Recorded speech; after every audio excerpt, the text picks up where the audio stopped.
It's a cold day here, about 8 degrees. Rain has been threatened all week, and there's a clear in the sky, so it's beautiful and gorgeous. And the water's cold, so and it's cold. So I went for a run this morning, as I do, without a shirt on. And people say, "Why are you running without a shirt on?" I say, "Because I want to live longer." The cold is good for us. And I think that in society we are becoming softer and softer and more comfortable, and having all sorts of mental and physical health troubles. So that's my attempt to increase my health.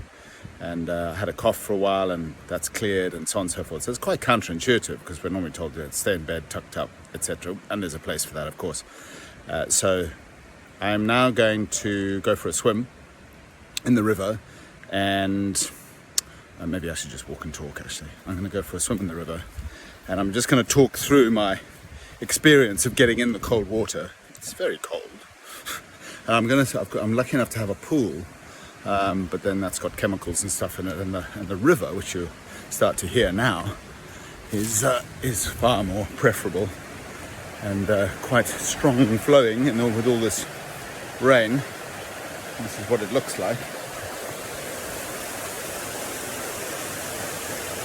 So I'm going to strip off and get in the water, and I'm going to reference a book called The Chimp Paradox by Professor Steve Peters, who's a psychiatrist, and then I'll give some reflections on the book afterwards. But I think if there's one book I would recommend, or I find most useful as a kind of manual for the brain, it would probably be that, The Chimp Paradox.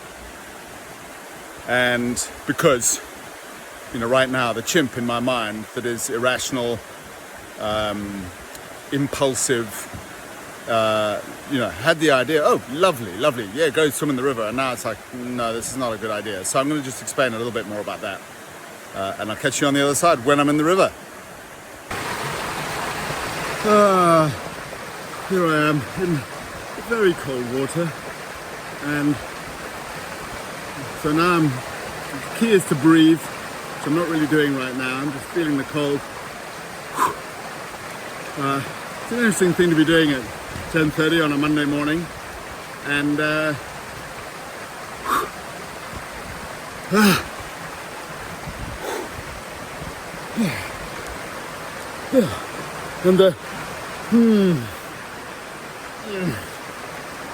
So Steve Peters talks a lot about this chimp, and the chimp is very quick and impulsive. It's about 5 times stronger than the rational brain. Like a chimpanzee is 5 times stronger than a human being.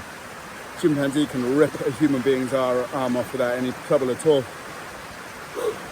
So the chimp in me is screaming all sorts of things. Why are you doing this? What's the point? Who's even going to be interested in this video anyway? It's always a big thing for me. Is anyone actually looking at this? I don't know. So, but I'm just putting it out there. And a lovely distinction that he talks about in the book is, do I want to be feeling this way? If the answer is no, then you're in the chimp brain. And if the answer is yes, then you're in the human conscious brain. So if I ask myself, freezing as I am, do I want to be feeling this way? Yes. Yes, I do.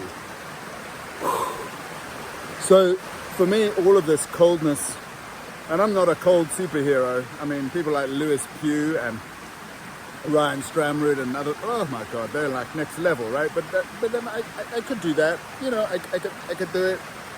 Choosing to do other things right now. Like being the naked speaker. We all got to find our thing, haven't we? And so for me, this is about going through a feeling of discomfort to the bliss the other side. Like so many things in life that are good for us, they don't feel good to do. Going to the gym, planning, having a difficult conversation, but when we have them, they don't feel good, don't they? So yes, this is part of my process, and when I'm finished in the water, I'm starting to get acclimatized to it now. So that's the big thing, right? Is that when we first start off doing something, it's like, and then it becomes, oh, okay. I mean, a cold shower is a great analogy. If you've had a cold shower, you'll know it's pretty horrible to start off with, and then it becomes really great, and then you get out and you think, wow, I feel much better than I did before. So, yeah. So I'm going to take a break now and resume once I've dried off. And that's the bliss as well. It's the contrast when I dry off, warm up in a shower, come out the other side. Ah, it feels so good, doesn't it? I'm now back in the warmth after a nice hot shower that feels a little bit stingy and pins and needly, but absolutely exhilarating and free. So I am just continuing the metaphor of discomfort and how important it is to our expansion and growth. And so a lot of my work is really around taking on difficult and uncomfortable situations and challenges. I'm a sensitive child. It's funny, on the one hand, I like to expand and kind of rattle cages a bit, and then I'm also deeply sensitive to remarks that come back, and that's just part of my process. You can't have, one without the other. And I think it's a metaphor for life. It's that life is not lived in comfort zones. It's also not lived in as I said, what I call cage rattling. There's always a balance, a middle ground to be struck, walking the path of adventure and walking the path of society and mores and codes and laws of our society. So I would love to know what you think about this video. I'd love to know if you have any views about this, and if you have any of your own practices of getting into places of discomfort and challenge.